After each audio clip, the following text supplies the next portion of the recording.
So, if you haven't heard recently, David Vonderhaar roasted Tmartn over Twitter. So basically what happened was Tmartn made a video about how they introduced skill-based matchmaking, but they really didn't. He was like, oh, it could be in there. It's not officially announced, but I can see it for sure. So David Vonderhaar said to that, no, you'll do anything for views, blah, blah, blah, some other stuff like that, but it was a total roast. I don't know how the relationship is now, really, it's weird because, you don't really roast someone and then get back up from it, especially like a YouTube roast, a career roast, or whatever you guys want to call it, but funny nonetheless. I don't know what's happening. I used to think David Vonderhaar and Tmartn, I guess, were big friends, they were just always doing stuff together, but, I guess if you make false accusations and say that the game's bad, something that he's been working on forever, I guess that is gonna mess someone up, but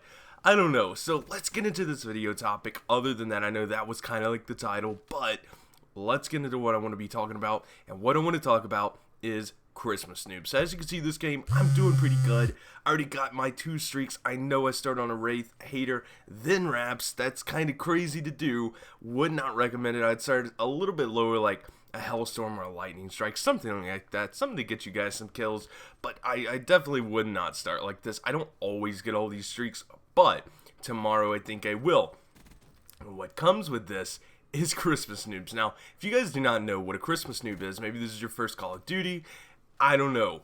What a Christmas noob is someone that gets the game for Christmas and really, primarily have never played Call of Duty before in their life. I know some people switch from, Advanced Warfare or some other game, and if you're really lucky, and you're playing next gen, then it's an old gen, new gen Christmas noob that just got a new console, got the new game, hasn't played Call of Duty in a while, hasn't played the new Call of Duty, doesn't know anything about jumping or whatever. So hopefully that's optimal. That is what we're looking for here.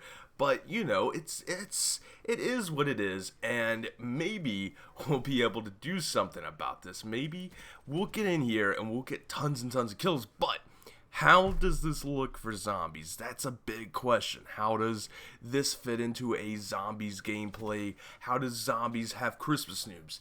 The exact opposite. You do not want Christmas noobs when playing zombies. You do not want to go into a lobby and have a ton of people that are bad. Now, there's an upside to that I guess you could say yes, is if you like playing the revive game. But if you're trying to do anything in zombies, trying to have some fun, definitely playing with noobs is not the way to go. Honestly, I never recommend playing in a lobby that you don't know if they have a mic, if they do not have a mic. Always play with some friends or people that you know that have mics. That's how you play zombies. That's how you're going to get better in zombies. And that's just the truth. So if you don't have a mic personally, I would say you might want to go out and get a mic, because talking in zombies is a big component of playing well. It's not really the make or break, but it's definitely something that you should think about, because you got to talk about strategies. There's all kinds of stuff, and I just want to put that idea into your head. So hopefully you guys enjoyed this video. I know it was rather short, a lot of topics burned through, but each topic was a little bit short. So hopefully you guys are having a good Christmas Eve. My name's Aaron. I will see you tomorrow with a brand new commentary.